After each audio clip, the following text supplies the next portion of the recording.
The night my daughter-in-law humiliated me in front of the entire family, she thought she had won. She didn't know I was harboring a secret that would destroy her picture-perfect life in less than 12 hours. It was 8:47 p.m. on Saturday, December 24th, when my daughter-in-law Ashley shoved me into the pool and screamed for everyone to hear. Looks like the mother-in-law can't swim, and she doesn't deserve to celebrate Christmas with the family either, right? No. I didn't scream. I didn't beg for help as I fell toward the water. I simply closed my eyes and felt the impact of the cold water against my body. What she didn't know was that in less than 12 hours, something I had done would change her life forever. The pool water was freezing.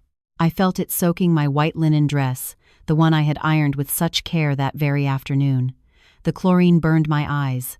I could hear the laughter above me, amplified strangely underwater. My son Matthew was laughing my own son. When I finally managed to break the surface, the humid, heavy air of the Florida winter night hit my face. It smelled of barbecue ribs and expensive cologne, that French perfume Ashley always wore. I had the bitter taste of chlorine in my mouth, mixed with something even more bitter, humiliation. I stayed there, treading water, looking up. The colored lights strung across the backyard shone against the dark sky, red, green, gold Christmas lights I had helped hang myself 3 days prior. I could see the faces of all the guests peering over the edge of the pool. 30 people, maybe more, all with their iPhones pointed at me. The sound of camera shutters filled the air. You know what was the worst part? No one extended a hand to help me out. I swam to the ladder by myself. My hands shook as I gripped the metal railing. It was still warm from the day's sun. I climbed each step slowly, feeling the weight of the water in my clothes. The dress clung to my body. My hair was dripping. I could feel the water sliding down my back, forming a puddle at my feet on the stone patio. I held my head high. Not a single tear fell. Not there, not in front of them. I walked barefoot to where I had left my sandals. The leather straps were warm when I touched them. I put them on. Every step made a wet, squishing sound against the stone. I could hear the murmur of conversation starting up around me. Stifled laughter, whispers. Ashley was standing by the grill with a glass of Pinot Noir in her hand.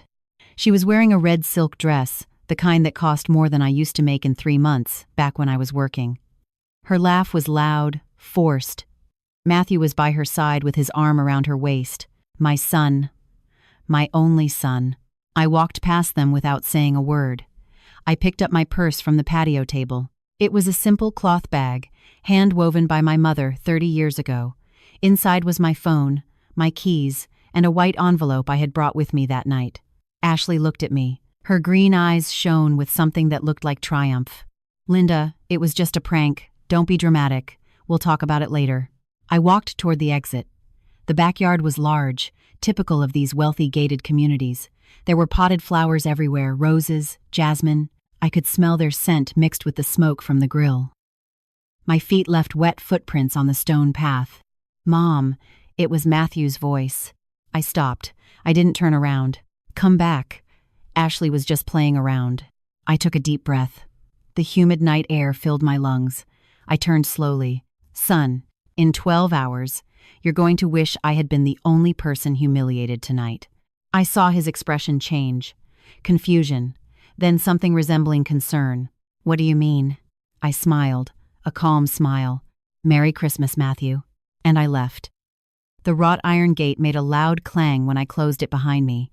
My car was parked on the street, an old blue Honda Civic with 20 years of mileage on it.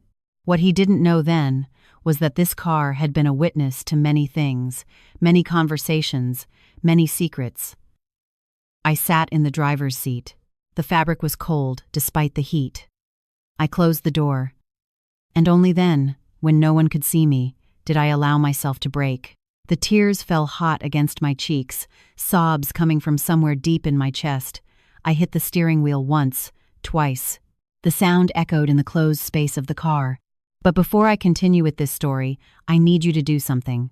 Check if you're subscribed to the channel and leave a like. And tell me in the comments what part of the world you're listening to my story from. The US, the UK, Canada? I really want to know how far my words have traveled. Now, to understand how I ended up floating, humiliated, in that pool, I need to take you back 3 years. 3 years, 2 months, and 17 days ago, to be exact. It was October 7th, a Tuesday, 2:30 inches the afternoon. I was in my small apartment downtown, 2 bedrooms, a narrow kitchen where 2 people barely fit, a bathroom with white tiles I had scrubbed that very morning. I had been living alone since my husband, Robert, died 6 years prior. Cancer, 58 years old, too young. The phone rang. "Mom, it was Matthew." His voice sounded tense. "Son, what's wrong?" "I need to ask you something." I sat on the brown sofa that Robert and I had bought when Matthew was 5. The springs creaked. I could see the building across the street through the window, laundry hanging on the balconies. The sky was that intense blue that only exists on autumn days. "Tell me." "Ashley is pregnant. We're getting married, but she has no family here. Her mother died years ago. Her father lives in Italy, and they don't speak." I thought maybe. He fell silent. "What do you need, Matthew? Could you come live with us? Just until the baby is born?" "To help out, so Ashley doesn't feel so alone." My heart skipped a beat. My son needed me. I was going to be a grandma. Of course. That simple answer changed everything. What I didn't know then was that Ashley didn't want my help. She wanted something else. But I discovered that in the most painful way possible. I moved in with them a week later, on October 14th, a Tuesday, at 10 a.m. I arrived with 2 suitcases and 3 boxes. My entire life fit in the trunk of my old Honda. The house was beautiful, big, 3 stories, a huge backyard with that pool where, 3 years later, I would end up soaked and humiliated. But that day, when I arrived, everything seemed perfect. The walls were white, the massive windows let in the sunlight. It smelled of fresh paint and fresh flowers. Ashley welcomed me at the door. She was wearing designer jeans and a white blouse. Her bump was barely noticeable yet. 4 months pregnant. She smiled. "Linda, welcome." She hugged me. I smelled the perfume she wore. Something floral, expensive. Do you know what I thought at that moment? I thought everything was going to be okay. How wrong I was. The room they gave me was on the 3rd floor, the furthest from the master suite. I climbed the stairs with my suitcases. Each wooden step creaked under my feet. Matthew helped me carry the boxes. I could hear his heavy breathing. Ashley stayed downstairs. She said the doctor had recommended she not exert herself. The room was small but bright. A twin bed, a white closet, a window overlooking the backyard. The curtains were light blue. When I touched them, the fabric was soft, new. They smelled of lavender. Ashley had put an essential oil diffuser on the nightstand. "Do you like it, Mom?" Matthew was in the doorway. His brown eyes, his father's eyes, looked at me with hope. "It's perfect, son." And in that moment, I really believed it. The first few days were good. Ashley let me cook. I prepared the meals Matthew had loved since he was a boy. Pot roast, roast chicken with potatoes, apple pie for dessert. The kitchen filled with those smells that reminded me of when Matthew was little, when Robert was still alive, when we were a complete family. Ashley ate little. She said the pregnancy killed her appetite. She would sit at the table, push the food around her plate with her fork, and after 3 or 4 bites, she would get up. "It's delicious, Linda, but I can't eat anymore." What I didn't understand then was why she always threw the food in the trash when I was watching. She never put it in the fridge, never said maybe she'd eat it later. She simply threw it away. The sound of the plate scraping against the trash can, again and again. But let me rephrase that. It's not that I didn't understand. It's that I didn't want to see it. 1 week after my arrival, on October 21st, a Saturday morning at 9:15, Ashley came down the stairs dressed to go out. She was wearing a tight black dress, high heels, perfect makeup. Her blonde hair fell in waves over her shoulders. "Where are you going?" I asked. I was making breakfast, fresh coffee, toast.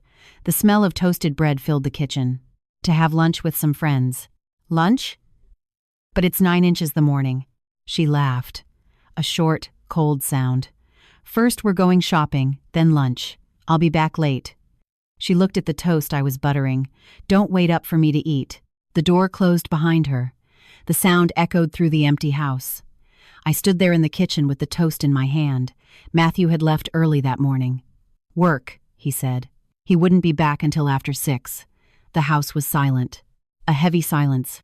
I could hear the hum of the refrigerator, the tick-tock of the wall clock, my own footsteps as I paced from one side to the other. Do you know how many hours I was alone in that house that day? 9 hours and 43 minutes. I cleaned the whole house. I vacuumed the carpets. I Windexed the windows until they sparkled. I folded the clean laundry, prepared dinner, set the table, and waited. Ashley returned at 10:30 at night.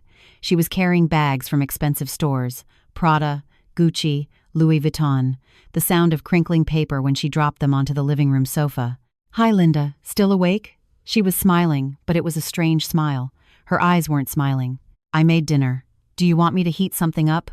"No, I already ate. I'm tired. I'm going to sleep." She went up the stairs. Her heels clicked on every step. Click, click, click. The sound faded when she closed her bedroom door. I remained sitting in the kitchen. The dinner I had prepared was cold on the table. 4 hours of work, stuffed chicken, salad, homemade bread, all cold, all wasted. I packed the food into Tupperware containers, put them in the fridge, closed the door, and then I saw my reflection in the stainless steel. A 5'8" woman, gray hair pulled back in a bun, wrinkles around the eyes, an old apron tied around the waist. I saw myself, and for the first time, I felt something like doubt. But then I thought of Matthew, of the baby coming, of being useful, of being necessary. Actually, now that I think about it, I believe that was exactly what Ashley wanted me to feel. Weeks passed. Ashley went out more and more. Lunches with friends, shopping, prenatal yoga classes that lasted 4 hours, spa days, beauty treatments. She always came back late, always with more bags, more stuff. I cleaned, cooked, waited. Matthew worked late almost every day. When he got home 8, 9, sometimes 10 p.m., he ate what I had saved for him, gave me a kiss on the forehead, and went up to his room. When was the last time we sat down to talk? Really talk? I don't know. The days melted into one another. October turned into November. November into December. But there was one day. A specific day. December 3rd, a Thursday, 3:27 p.m. Ashley was 7 months pregnant now. Her belly was big, round. She complained constantly of back pain, swollen feet, exhaustion. That day, I was on the second floor folding clean laundry in the guest room. The door to the master bedroom was ajar. I heard Ashley's voice. She was talking on the phone. It wasn't my intention to eavesdrop, truly. But then I heard my name. "Linda is useful." "Yeah. She does all the housework. Cooks, cleans." Laughter on the other end of the line. "What? No, I don't like her. Please, Andrea. She's unbearable. She's always here, always asking if I need anything, always with that martyr face. But Matthew insisted she stay until the baby is born. After that, we're kicking her out. I've already thought about how to do it. My heart beat so fast I thought she might hear it from her room. No, he won't refuse. When I'm done with her, Linda is going to want to leave on her own accord. She's going to beg to go back to her miserable apartment." More laughter. I froze. The clothes I had been folding fell from my hands to the floor. A shirt, a pair of trousers lay there crumpling. I took a deep breath, ready to storm down those stairs, open that door, and say everything I was feeling. But then I heard something else. Besides, Matthew already signed the papers. The house is solely in my name. If Linda causes any trouble, if she says anything, we simply ask her to leave. She has no legal right here. Nothing. She's just the meddling mother-in-law. The sound of her laughter filled the hallway, and it was in that moment that something changed inside me. I didn't storm into the room. I didn't open that door. I didn't say anything. Instead, I picked up the clothes from the floor, folded them carefully, put them in the closet, closed the door without making a sound, and went down the stairs slowly. My hands weren't shaking. My breathing was normal. I prepared dinner like always. I set the table like always. I smiled like always. Because what Ashley didn't know was that I also knew how to keep secrets, and mine were much more dangerous than hers. That night, after hearing Ashley on the phone, I did something I had never done before. I waited for everyone to fall asleep. It was 11:43 p.m. The house was silent. I could hear the wind moving the branches of the trees in the yard. I went downstairs without making a noise. My bare feet made no sound against the hardwood. I went to Matthew's home office, first floor, at the end of the hall. The door was closed but not locked. I turned the handle slowly. The metal was cold against my palm. The door opened with a small creak. I turned on the desk lamp. A dim yellow light illuminated the room. Papers, files, a computer, framed photos of Matthew and Ashley. None included me. I opened the top drawer of the desk. Pens, paper clips, business cards, nothing important. The second drawer was locked. Why lock a drawer in your own home? I looked for the key. I knew where Matthew kept important things. He had always done it in the same place since he was a boy. In a small jewelry box that belonged to his mother, my mother-in-law, who died when he was 15. That box was now on a high shelf behind some books. I found the key, small, gold, heavy in my hand. I opened the drawer. Inside was a thick manila folder filled with documents. I took it out. My hands trembled slightly. The paper rustled too loudly in the silence of the night. House documents, deeds, contracts, all in the name of Ashley Reynolds. Only her name. Matthew had put the house he bought with his own hard work, completely in her name. Date of transfer: September 23rd, 2 weeks before I moved in with them. I kept looking. Bank accounts. Matthew had opened a joint account with Ashley. She had total access. But there was something else. Wire transfers. Large amounts. $50,000. 3万美元. 2万美元. Going out of the account into another account that only had Ashley's name on it. Dates: October 5th, October 12th, October 28th, November 15th. I took my phone out of my robe pocket. I took photos. 1, 2, 3, 4. The shutter sound was silenced, but every photo illuminated my face for a second with the screen's flash. I put everything back exactly as I had found it. I closed the drawer, returned the key to its place, turned off the lamp, left the office, and went up the stairs slowly. My legs were shaking. When I got to my room on the 3rd floor, I locked the door and sat on the bed. I looked at the photos on my phone. The evidence was there, clear, undeniable. But what was I going to do with it? That question kept me awake until 4:00 the morning. The following days were strange. I knew what I knew, but I couldn't tell Matthew. Not yet. Not without more proof. Not without completely understanding what Ashley was planning.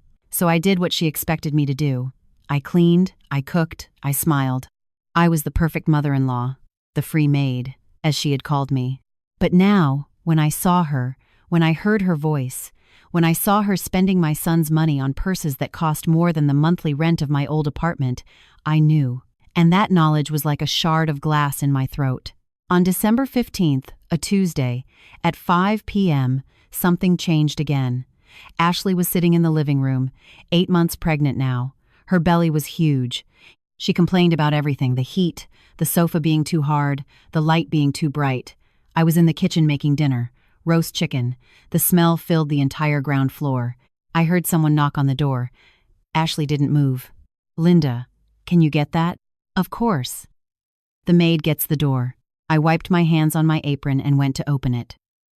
At the door was a woman, about 40, black hair, sharp business suit, briefcase in hand. "Good afternoon. I'm looking for Mrs. Ashley Reynolds. May I ask who is calling?" "I'm her attorney, Karen Miller." Something cold ran down my spine. "Come in, please." The woman entered. Her heels clicked against the marble floor. Ashley got up from the sofa with difficulty. "Karen, come in. Let's go to the office." She looked at me. "Linda, bring us coffee, please." "Not, could you?" she said. "Bring us, like you speak to a server." I nodded, went to the kitchen, and brewed the coffee.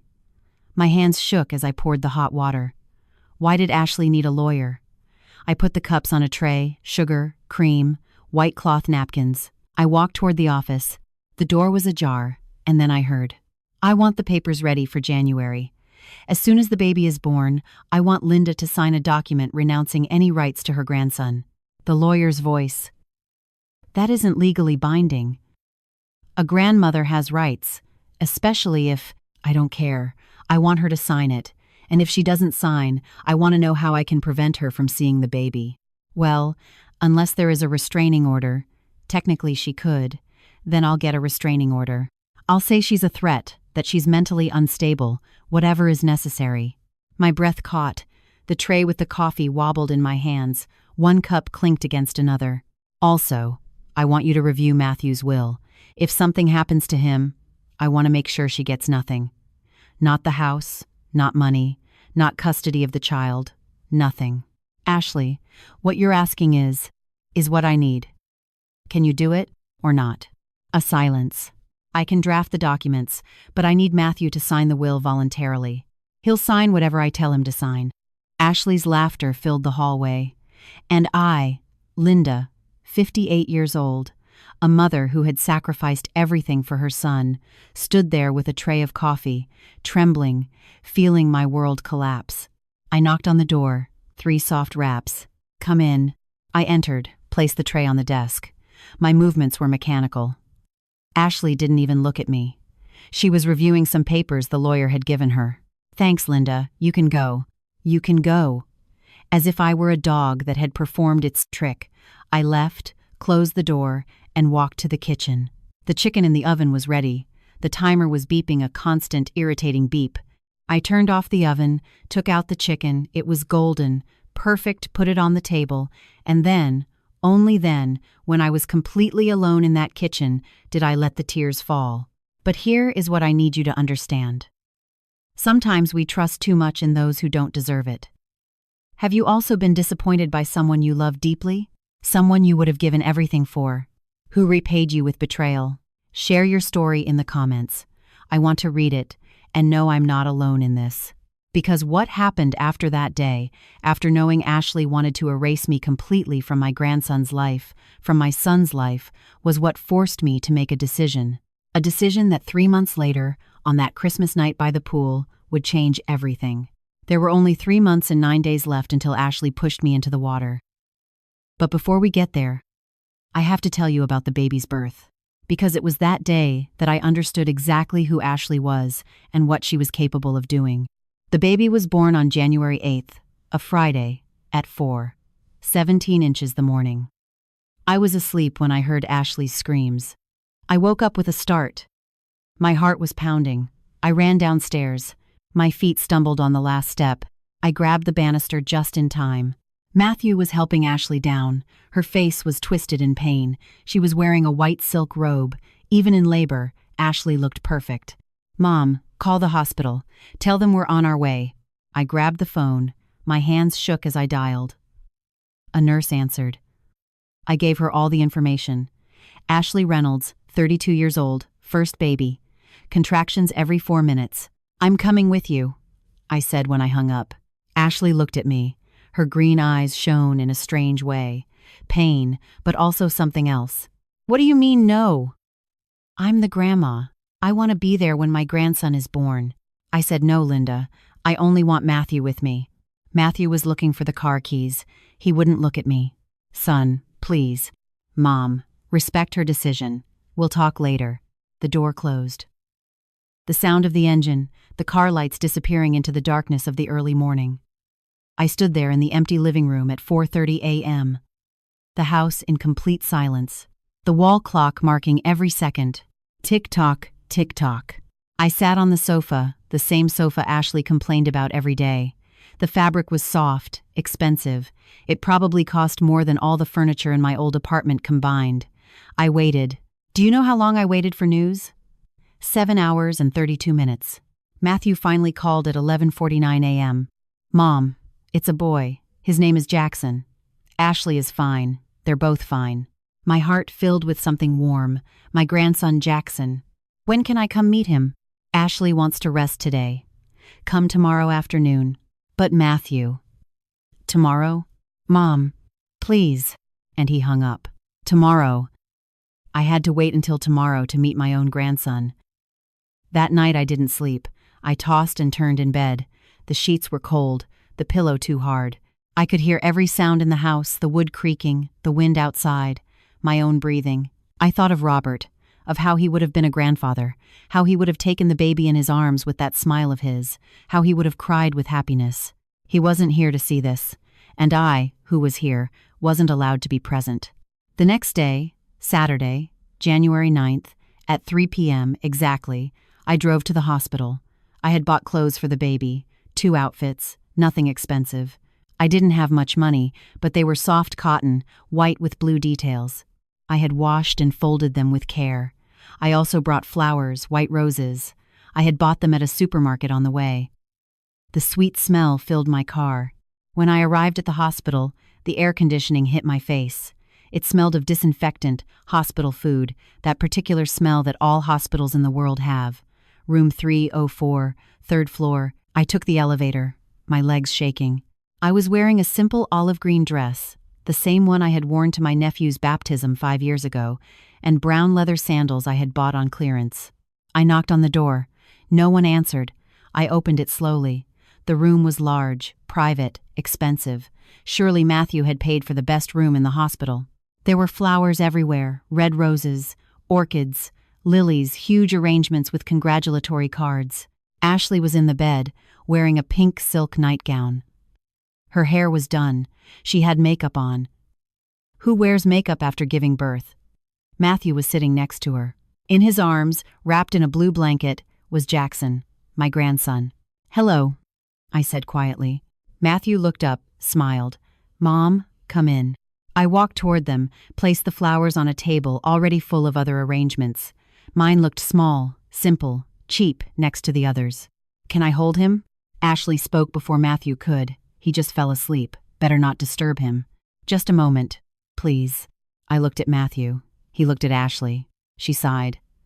A long, annoyed sigh. "Fine, but only for a minute." Matthew put Jackson in my arms. He was so small, so light. He smelled like a baby, that mixture of milk and new skin. His eyes were closed. He had dark hair, like Matthew, like Robert. Tears fell before I could stop them. "Hello, my love. I'm your grandma." My voice cracked. Jackson moved slightly. His little hands closed. His mouth made a tiny movement, and in that moment, holding him in my arms, I knew I would do whatever was necessary to protect him. "It's been a minute," Ashley said. It hadn't even been 30 seconds. "A little longer, please," I pleaded. "Linda, you're stressing me out. Give him back to Matthew." Her eyes looked at me with absolute coldness. I took a deep breath, ready to say that I had just as much right as her to hold that baby, ready to say that I had waited for this moment just as much as anyone. But then I looked at Matthew. His expression was tense, uncomfortable, trapped between his mother and his wife, and I didn't say anything. I gave Jackson back to Matthew. My arms felt empty, cold. "I brought clothes for him," I said, taking the outfits out of my bag. Ashley looked at them. Her expression didn't change. "Cute, thanks." She took the clothes and put them on a chair on the other side of the room, along with other bags and packages. She never looked at them again. "Well," Ashley said, "I'm very tired. I need to sleep." It was my cue to leave. "When are you coming home?" I asked. "Day after tomorrow, probably," Matthew answered. "We'll let you know." Day after tomorrow, Monday, January 11th. I nodded. I leaned in to kiss Jackson's forehead one more time. Ashley practically ripped the baby from Matthew's arms and put him against her chest, as if I were going to hurt him, as if I were dangerous. I left the room, walked down the long hospital hallway. My sandals made a soft sound against the linoleum floor. I passed other rooms. I could hear babies crying, families laughing, celebrations. I went into a small hospital bathroom, white tiles, dirty mirror. I looked at myself. A 5, 8-year-old woman, cheap dress, no makeup, red eyes from unshed tears. And only then, when I locked the bathroom door and made sure no one could see me, only then did I allow myself to really cry. Sobs that came from the deepest part of my chest, tears that fell and fell. I gripped the sink. My legs were shaking. When had I become a stranger in my own son's life? When had I stopped mattering? But what I didn't know then was that things were going to get worse. Much worse, because when Ashley and Jackson came home, that was when everything changed. That was when Ashley showed her true face. And that was when I began to plan exactly how I was going to destroy every lie she had built. There were only 2 months and 16 days left until that Christmas night in the pool, but before, in those 2 months, Ashley would do things to me that I never imagined a human being could do to another. Ashley and Jackson came home on Monday, January 11th, at 6:35 p.m. I had cleaned the entire house, every corner. I had prepared food for the whole week. I had washed all the baby clothes and folded them in his nursery. I had put fresh flowers in vases throughout the house, white lilies, my mother's favorites. When I heard the car in the driveway, I ran to the door. My heart was pounding. I was going to help. I was going to be useful. I was going to be the grandmother Jackson needed. Matthew walked in first. He was carrying the car seat. Jackson was asleep inside. He looked so small in that huge seat. "Let me help you," I said, extending my hands. "I got it, Mom." Ashley walked in behind him. She was wearing skinny jeans and a white blouse. How is it possible she looked like that 3 days after giving birth? She was carrying only her purse, a caramel-colored Hermes Birkin. It probably cost $15,000. "Linda, get the suitcases from the car." It wasn't a question, it was an order. I went to the car. There were 4 large suitcases, heavy. I dragged them one by one into the house. My back ached. I was 58, but I didn't complain. I took the suitcases up to the 2nd floor, the master suite. The room where Matthew and Ashley slept. The room with the private bath and walk-in closet and balcony overlooking the garden. When I came down, Matthew was setting up the baby carrier in the living room. Ashley was sitting on the sofa checking her phone. "Can I hold Jackson?" I asked. "Is he asleep?" Ashley answered without looking up from her phone. "I just want to look at him." "And I told you he's asleep." "Do you not understand English, Linda?" The tone of her voice cold, sharp, like a knife. Matthew looked up. "Ashley, what? Now you're going to defend her instead of me?" "I just gave birth. I'm exhausted, and the only thing I need is a little peace. But your mother can't leave us alone for 5 minutes." The words fell in the room like stones. Matthew looked at me, opened his mouth to say something, then closed it. He said nothing. "I'm sorry," I whispered. "I didn't mean to bother you." I went to my room, 3rd floor. I climbed the stairs slowly. Each step was heavier than the last. I closed the door, sat on the bed, and stayed there in silence, listening to the sounds of the house below me. Muffled voices, footsteps, the baby crying, my grandson crying, and me upstairs, alone, excluded. The following days were worse, much worse. Ashley wouldn't let me near Jackson. When I entered a room where the baby was, she would pick him up and leave without saying a word, just stand up and walk out. I cooked. She didn't eat what I prepared. She ordered food from expensive restaurants, sushi, Italian, Thai. She left the empty containers in the kitchen for me to throw away. I cleaned. She made messes, left clothes thrown around, wet towels in the bathroom, dishes in the living room. It was like she was testing me, seeing how far she could go, how much I could take. And I took it all. Because Jackson was there. My grandson.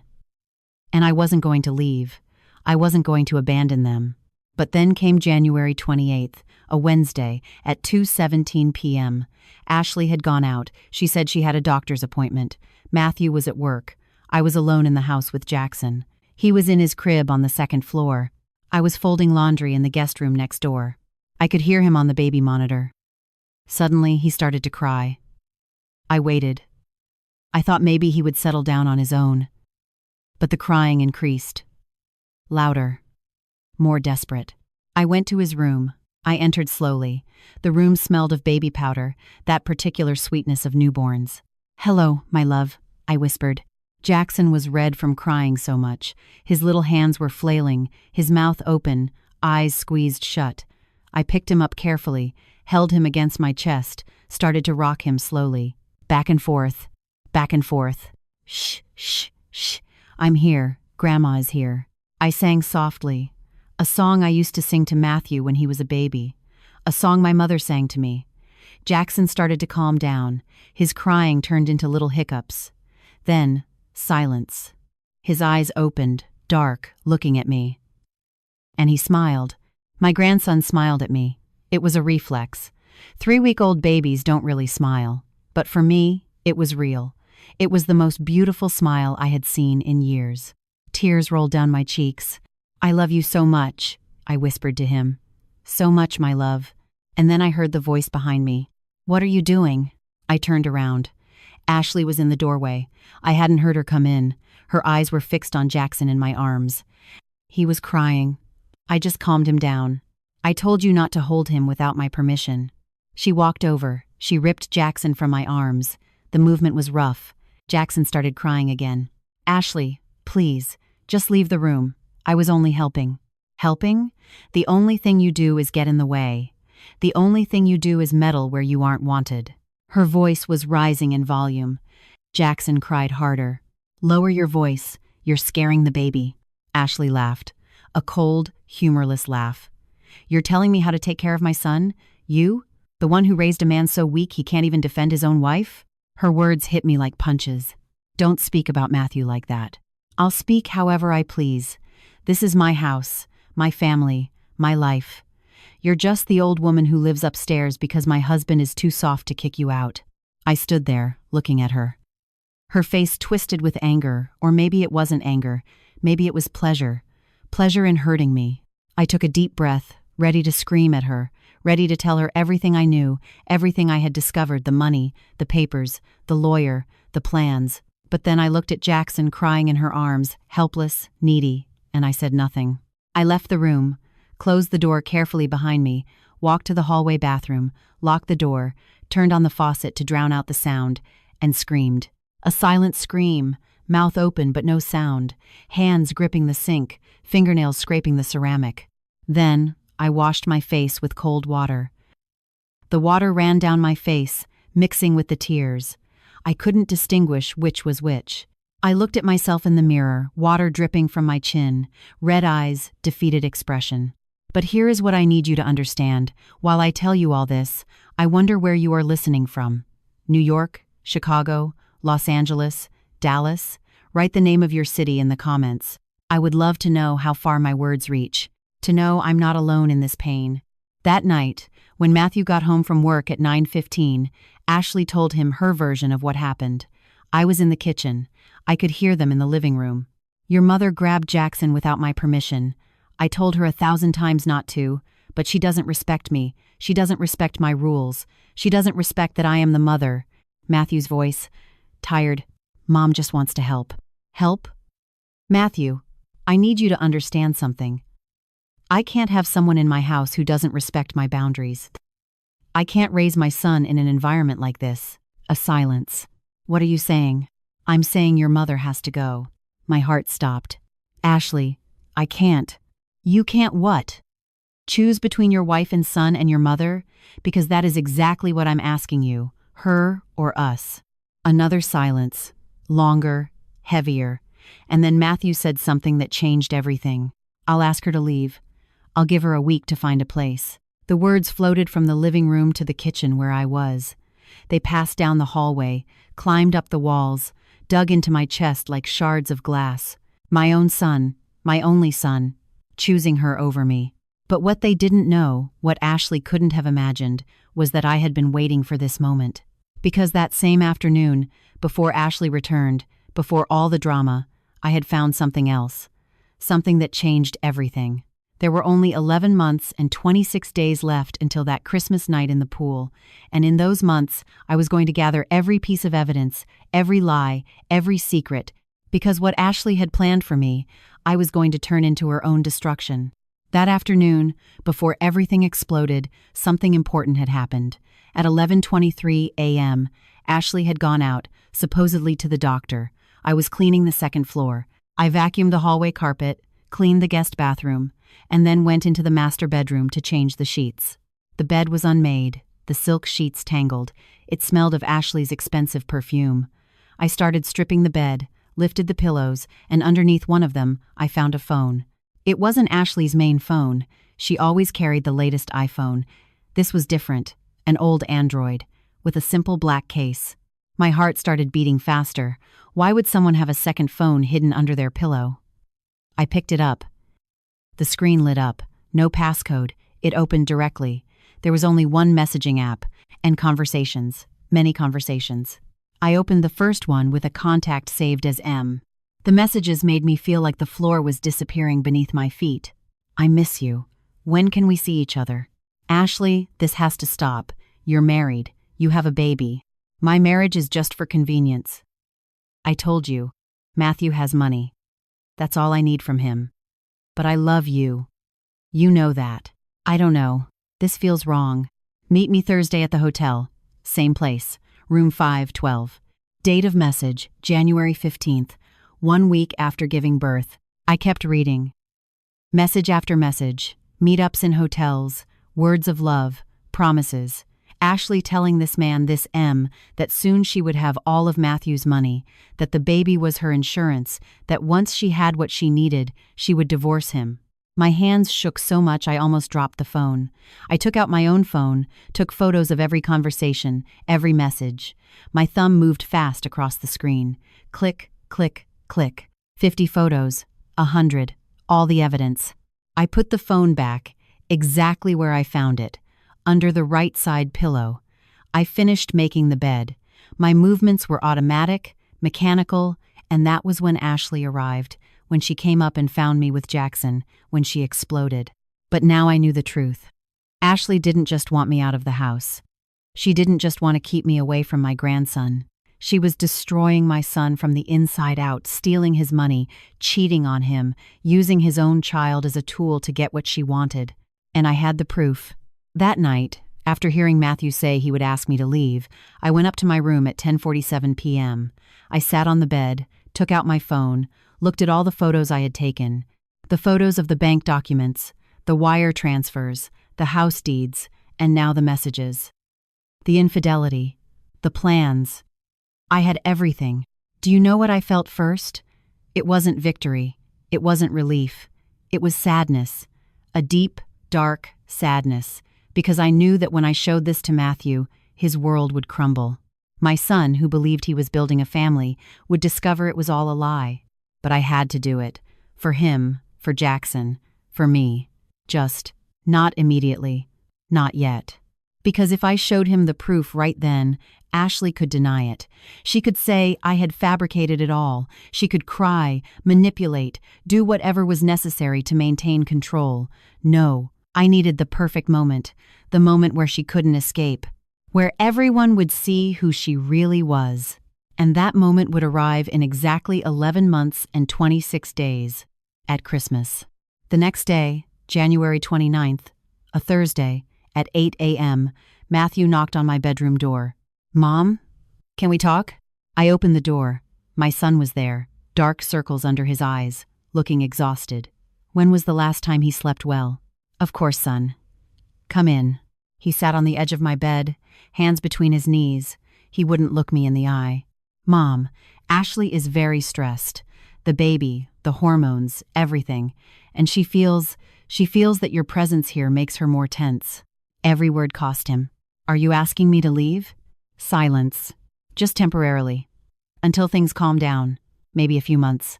I took a deep breath. Stayed calm. I didn't yell. I didn't cry. I maintained my dignity. "Matthew, look at me." He looked up. His eyes were Robert's. The eyes of the man I loved for 30 years. "If I leave now, when will I come back? Will you let me see Jackson? Will I be part of his life?" "Of course, Mom. You're his grandma. Do you promise?" "I promise." A lie. And we both knew it. Once I was out of that house, Ashley would find 1,000 reasons to keep me away. But I nodded. "Okay, I'll leave, but I need 2 weeks to find a place and organize everything." Matthew looked relieved. "Thanks, Mom. I knew you'd understand." He stood up, kissed my forehead, and left. In that moment, sitting on my bed, I made a decision. I would leave that house, but I wouldn't leave in silence. And I wouldn't leave forever. The following days were strange. I was still in the house, but I was like a ghost. Ashley ignored me completely. She didn't even look at me when she entered a room. Matthew was absent, always working, always busy, and I observed. I took mental notes.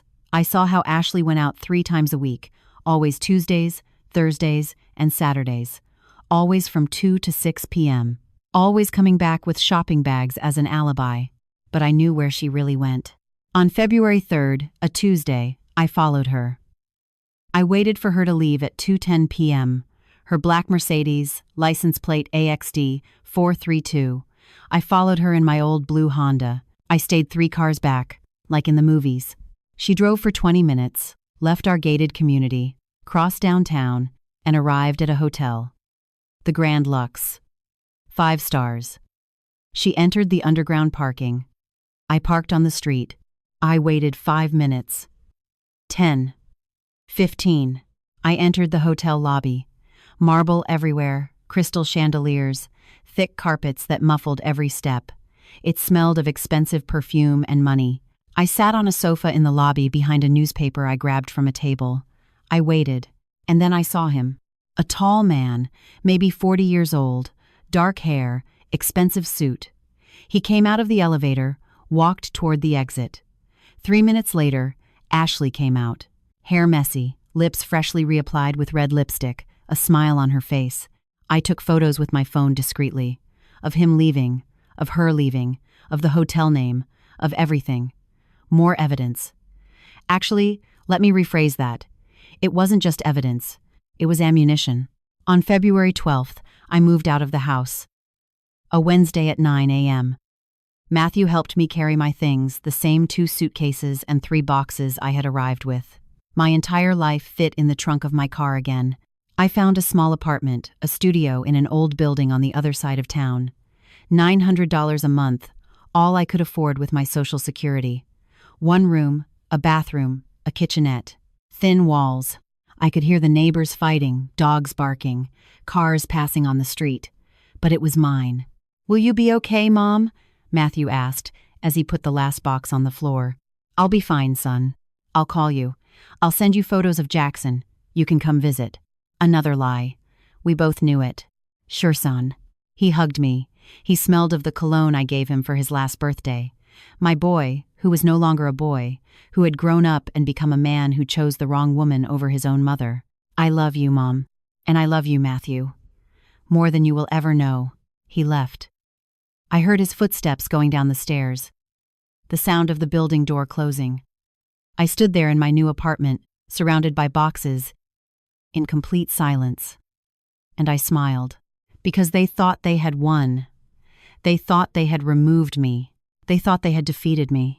What they didn't know was that I had just entered the most dangerous phase of my plan. The following months were preparation, investigation, documentation. I hired a private investigator. I spent almost all my savings, but it was worth it. He got everything. The full name of the lover, Mark Reynolds. Wait, no Mark Sterling. Let's keep names distinct. His address, his workplace, photos of him and Ashley entering and leaving hotels, records of rooms booked in his name. I also hired a lawyer.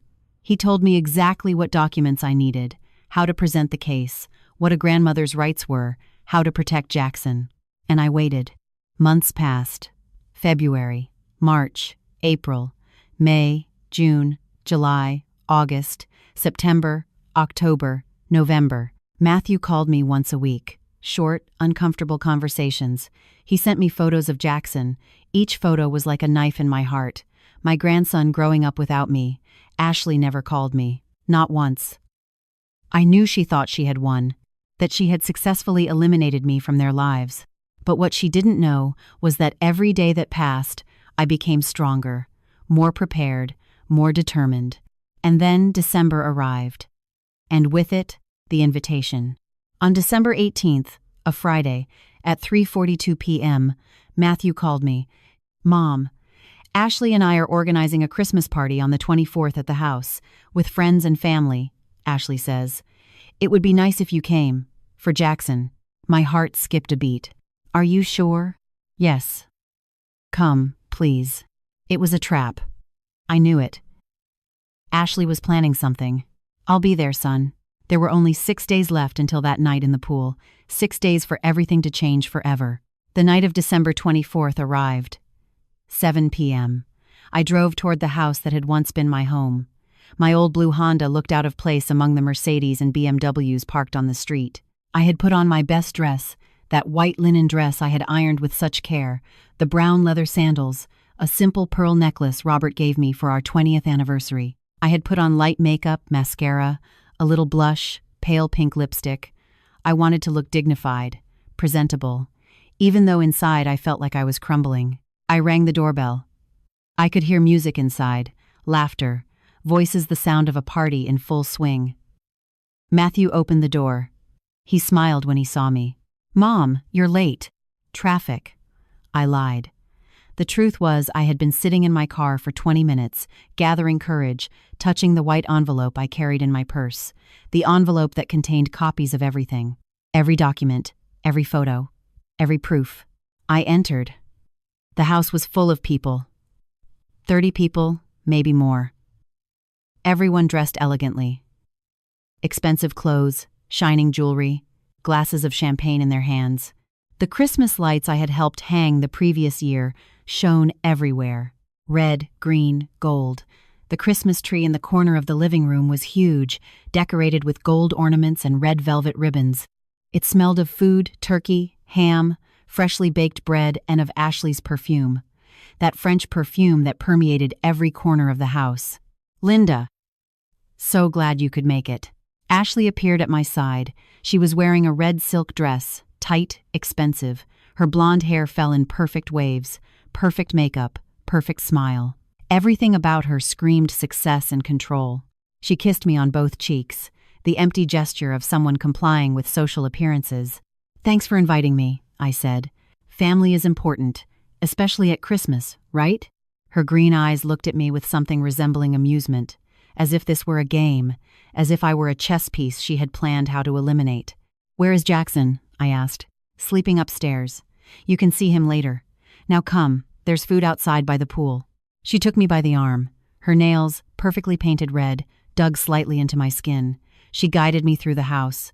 We passed groups of people. Some looked at me. Others didn't even notice my presence. We went out to the backyard.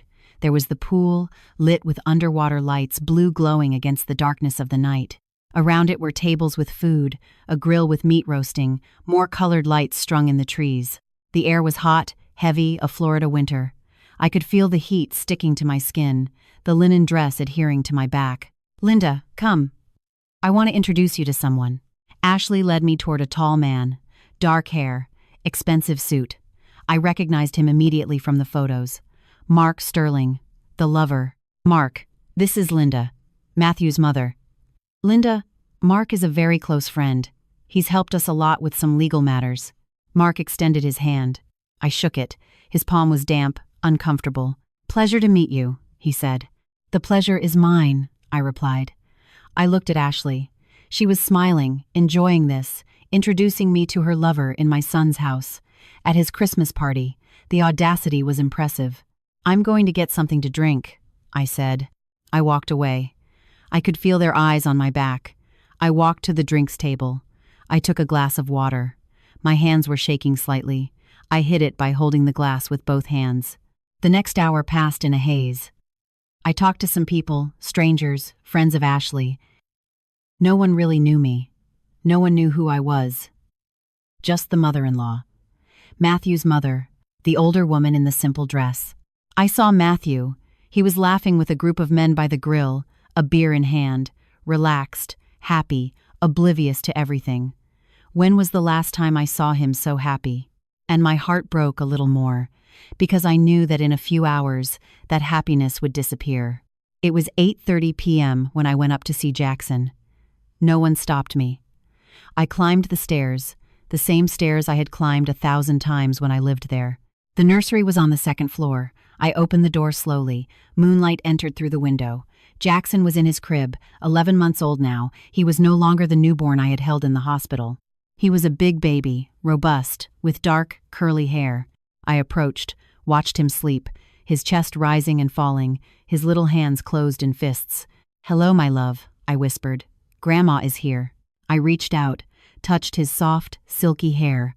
"Everything is going to change tonight, but I promise it is to protect you, to protect your dad, even if you don't understand it now." I kissed my finger and placed it gently on his forehead. "I love you. I will always love you." I left the room, closed the door, and went down. It was 8:47 p.m. when everything exploded. I was standing by the pool looking at the water. The lights underwater made hypnotic patterns: blue, green, purple. Ashley approached. She had a glass of red wine in her hand. She was a little drunk. I could see it in her eyes, in how she moved. "Linda, are you having fun?" "Very much, thank you." "Good. Because I need to talk to you." Her voice changed. colder, harder. About what? About the fact that you are no longer welcome here. This will be the last time you see Jackson. After tonight, I don't want to see you again. Not you, not your cheap dress, not your martyr face. The words came out of her mouth like poison. You can't do that. I'm his grandmother. I can do whatever I want. This is my house, my family, my son. Some people were starting to notice our conversation, looking over, coming closer. Matthew won't allow that, I said. Ashley laughed, a loud, strident laugh. Matthew? Matthew does whatever I tell him to do. He is as weak, as pathetic as you.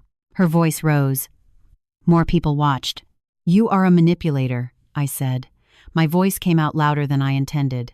And what are you going to do about it? Cry? Complain? You're nobody, Linda.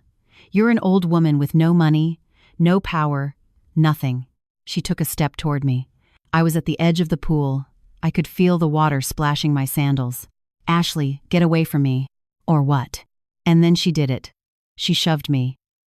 Her 2 hands against my chest, hard, sudden. I fell backward. The world spun. I saw the sky, the colored lights, the faces of people looking at me, and then the cold water enveloping my entire body, entering my nose, my mouth, the taste of chlorine, the muffled sound of laughter above. When I surfaced, gasping, I heard her voice. Ashley screaming for everyone to hear. Looks like the mother-in-law can't swim, and she doesn't deserve to celebrate Christmas with the family either, right? Laughter exploded, loud, cruel, everyone laughing, Matthew too, my own son, with a beer in his hand, laughing while I floated, humiliated, in the water, phones pointing at me, flashes, photos, videos, and me there, soaked, humiliated, defeated. Or that was what they thought. Because what nobody knew was that in my purse, on a chair by the patio table, was that white envelope. And on my phone, I already had an email scheduled. That email would be sent automatically at 7 a.m. the next day. To Matthew. To Matthew's family. To Ashley's boss. To her social circle. To everyone. There were only 10 hours and 13 minutes left. I swam to the ladder. My movements were slow, deliberate. The water weighed down my dress, weighed down my hair, weighed down my soul. But I held my head high. I climbed every step. 1, 2, 3, 4. Water dripped from my clothes, forming a puddle at my feet. The laughter continued. The camera flashes illuminated the night. I walked barefoot to where I had left my sandals. The straps were warm when I touched them. I put them on. Every step made a wet sound against the patio stone. I walked past Ashley. She had that triumphant smile, eyes shining with victory. Mark was by her side, laughing too, their hands almost touching. So obvious, so shameless. I walked past Matthew, my son, who had stopped laughing but had done nothing to defend me. He just looked at me with that uncomfortable, embarrassed expression, as if I were the problem. I picked up my purse. The white envelope was inside, intact, dry, waiting. Linda, it was just a prank. Don't be dramatic, Ashley said behind me. I didn't stop. I didn't look back. I walked toward the exit. Mom, called Matthew. I stopped. I turned slowly.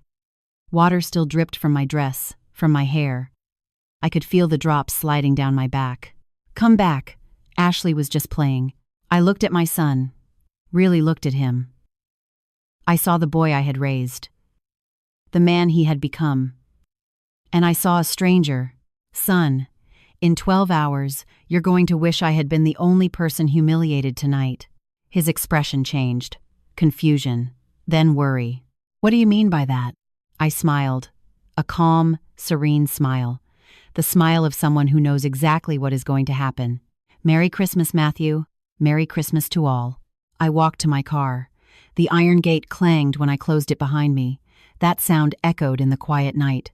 Final, definitive. I sat in the driver's seat. I closed the door. Silence enveloped me, and only then, when no one could see me, when the car windows protected me from the eyes of the world, did I allow myself to feel.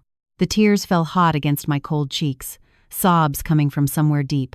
I hit the steering wheel once, Twice. The sound resonated in the closed space, but after 5 minutes, I dried my tears. I took a deep breath. I took my phone out of my purse. I opened the scheduled email. It was ready. Scheduled to send at 7 a.m. In 11 hours and 52 minutes, the recipients were all there. Matthew, his boss, Ashley's father in Italy, close friends. 37 contacts in total. The subject of the email said, "The truth about Ashley Reynolds." I attached one last thing. The video. Someone at the party had uploaded a video to social media of me falling into the water, of the laughter, of the humiliation. I had downloaded it while I waited in the car. Now that video would go along with everything else. The wire transfers, the property documents, the hotel photos, the messages from the secret phone, everything. I updated the email, I checked it one more time, and I confirmed the scheduled send. I drove home, to my small apartment. Traffic was light, streets decorated with Christmas lights, families walking, couples holding hands, the world celebrating while my world crumbled. I arrived at my building at 10:23 p.m. I walked up the stairs. My shoes, still damp, left marks on every step. I entered my apartment, a small room, but mine. I locked the door, bolted it. I took off the wet dress. The fabric stuck to my skin. I let it fall to the floor, a wet pile of white linen, ruined, like everything else. I showered. The hot water burned my cold skin. I stayed under the spray for 20 minutes. 30. Until the water started to run cold, until my fingers wrinkled. I put on my pajamas, an old t-shirt and cotton pants. I sat on my bed. The mattress creaked under my weight. I set an alarm on my phone for 6:45 a.m. I wanted to be awake when the email was sent. I wanted to see the exact moment. I tried to sleep, but sleep wouldn't come. I stared at the ceiling. The cracks in the plaster formed patterns, lines that connected, separated, connected again. I thought of Robert. What would he say if he could see me now? Probably tell me I was being too dramatic, that I should just talk to Matthew, explain everything calmly.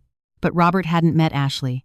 He hadn't seen that coldness in her eyes, that calculated cruelty. The hours passed slow, heavy. I heard every sound in the building. Neighbors upstairs walking. Someone playing music. Cars on the street. Dogs barking. At 6 a.m., I got up. I hadn't slept at all. I made coffee. The smell filled the small apartment. Bitter, strong. I sat by the window. The sun was starting to rise. The sky changing from black to blue, dark to orange. December 25th, Christmas. A day that should be about family, love, peace. But today would be the day everything changed. At 6:45, I picked up my phone. I opened my email. The scheduled message was there. Ready. Waiting. The minutes passed. 6:50, 6:55, 6:58, 6:59. My heart was beating so hard I could hear it in my ears. 7 a.m. The email sent. I watched it change from scheduled to sent. 37 emails going out, flying through cyberspace, carrying the truth to 37 people. I sat there, waiting. The phone rang at 7:23 a.m. Matthew. I didn't answer. It rang again, and again, and again. At 7:45, I heard my phone vibrate with text messages, one after another, after another. I opened the app. Matthew. Mom, what is this? Linda, call me, please. Matthew cannot believe this is real. Mom, answer the phone. I waited. Let him process it. Let him read every document, see every photo, understand every lie. At 8:15, he called again. This time I answered. His voice sounded broken, shattered. I could hear he had been crying. Why didn't you tell me before? Why did you wait so long? Because you needed to see it yourself. You needed all the proof.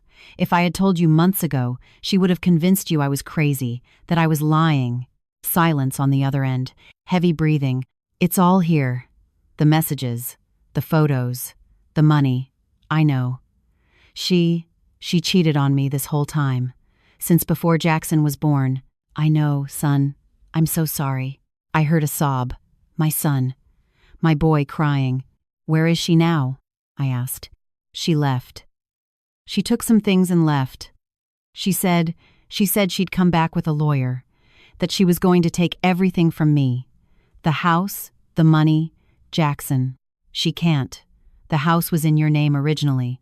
The transfer can be annulled because it was done under fraudulent pretenses. I already spoke to a lawyer. He can help you. You already spoke to a lawyer? Months ago, Matthew. I've been preparing for this for almost a year. Another silence. Come home, Mom, please. Jackson needs you. I need you. Tears fell down my cheeks. But this time they were different. They weren't tears of pain. They were relief. I'm on my way. I drove to the house, my house. Because it had always been my house. I arrived at 9 a.m. The yard still had remnants of last night's party. Empty cups, plates, napkins on the ground. The pool shone under the morning sun, calm, as if nothing had happened. Matthew opened the door before I knocked. He looked terrible, red eyes, messy hair, the same clothes from last night. He hugged me hard. Desperate, like when he was a child and had nightmares. I'm sorry, Mom. I'm so sorry. I should have listened to you. I should have defended you. I should have… Shh, it's over. I'm here. We stood like that in the entryway, hugging, while the Christmas sun illuminated everything around us.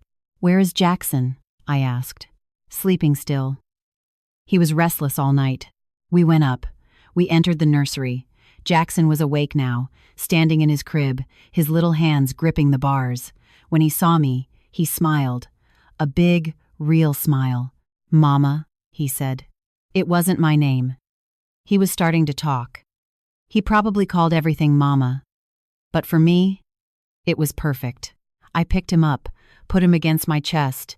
He smelled like baby, like morning, like a new beginning. Hello, my love. Grandma is here, and I'm not going anywhere. Matthew was in the doorway watching me, tears in his eyes. I never should have let you go, Mom.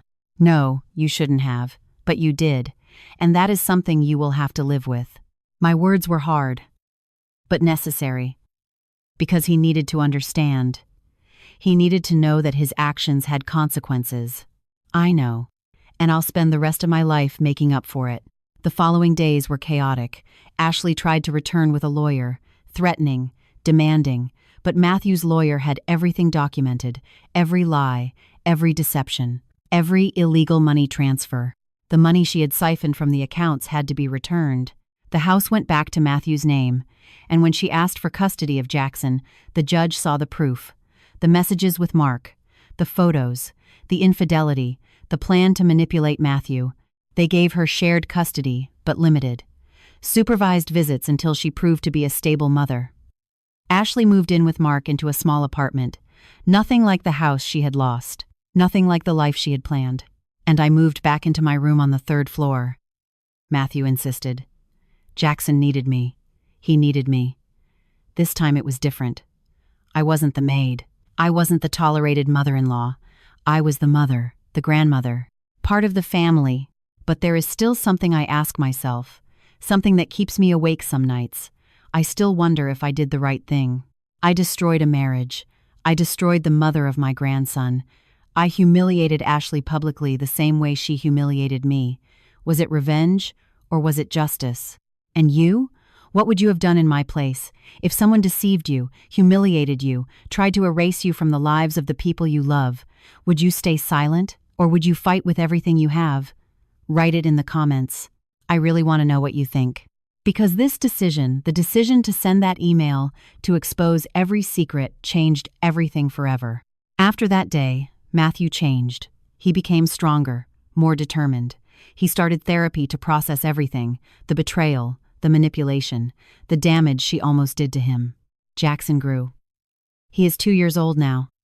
He calls me Nana. Every morning when he wakes up, he yells my name. He runs to my room, climbs into my bed, and we stay there telling stories, laughing. Ashley sees him twice a week. The visits are tense.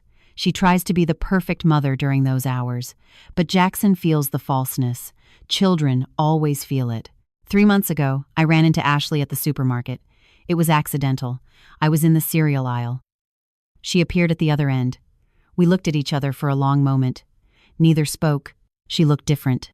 Thinner, paler, her hair not so perfect, Her clothes not so expensive, the marks of a life she had planned meticulously and that had crumbled. She opened her mouth as if to say something. Then she closed it, turned her cart, and walked away. And I stood there among the cereal boxes feeling something strange. It wasn't satisfaction. It wasn't victory. It was sadness. For what could have been. For the family Jackson could have had. For the time lost. But there was also peace. Because I had done the right thing. I had protected my son, my grandson, myself. Sometimes love means fighting. It means not staying silent. It means defending what is yours. Even if it hurts. Even if it costs you everything. And I was willing to pay that price. That Christmas night, when I fell into the water, when I heard the laughter, when I felt the deepest humiliation, something inside me changed. I stopped being the victim. I stopped being the woman who accepted crumbs of affection. I stopped being invisible. I became the woman who fights, who doesn't give up, who protects her own regardless of the cost. And if I had to do it again, if I could go back to that moment, would I change anything? No, I wouldn't change a thing. Because now, sitting in my room with Jackson, sleeping in the room below, with Matthew healing little by little, with my life rebuilding piece by piece, I know it was worth it. Every tear, every sleepless night, every moment of doubt, it was all worth it. It's been 2 years since that Christmas night. 2 years since I fell into the water. 2 years since I sent that email that changed everything. It is the morning of December 25th again, but this Christmas is different. It's 7:15 a.m. The sun is just starting to rise. I'm in the kitchen of the house, my house making coffee. The smell fills the whole ground floor. Rich, familiar, comforting. Jackson will be down soon. He's 3 years old now. Last night he could barely sleep from the excitement. The gifts under the tree. The cookies we left for Santa Claus. The magic of Christmas seen through a child's eyes. Matthew is better. Much better. He finished therapy 6 months ago. He started dating someone. A woman named Carmen. A schoolteacher. Simple. Kind. Real. Everything Ashley never was. I like Carmen. She doesn't try to replace anyone. She doesn't pretend. She is simply herself and treats Jackson with genuine tenderness. I hear little footsteps on the stairs. Jackson appears in the kitchen, hair messy, dinosaur pajamas, eyes shining with excitement. "Nana, it's Christmas!" I pick him up. He's heavy now, but I can still hold him. I'm still strong enough. "Merry Christmas, my love." He hugs me, his arms around my neck, his smell of sleep and childhood. These are the moments I almost lost, the moments Ashley tried to take from me. Matthew comes down next. He smiles when he sees us. "Good morning, Mom." "Good morning, son." We eat breakfast together, pancakes, fruit, orange juice. The table is full, not of expensive food, not of appearances, but of family, of laughter, of real love. Then we open gifts. Jackson tears the paper with frenzy, screams with joy with every toy. A dinosaur. Building blocks, books with colorful drawings. They gave me something too, Matthew and Jackson. A box wrapped in gold paper. I open it slowly. Inside is a frame, and in the frame, a photo of the 3 of us, Jackson, Matthew, and me. Taken a month ago at the park, the 3 of us smiling, the sun shining, a perfect moment captured forever. My eyes fill with tears. "So you never forget that you are part of this family," Matthew says. "Forever." I hug the frame against my chest. Tears fall, but they are tears of happiness, of gratitude, of peace. In the afternoon, Ashley comes to pick up Jackson. She has a delayed Christmas Eve visit. 4 hours. Those are the judge's rules. She arrives at 3 p.m. on the dot. Rings the doorbell. Matthew opens it. I stay in the living room.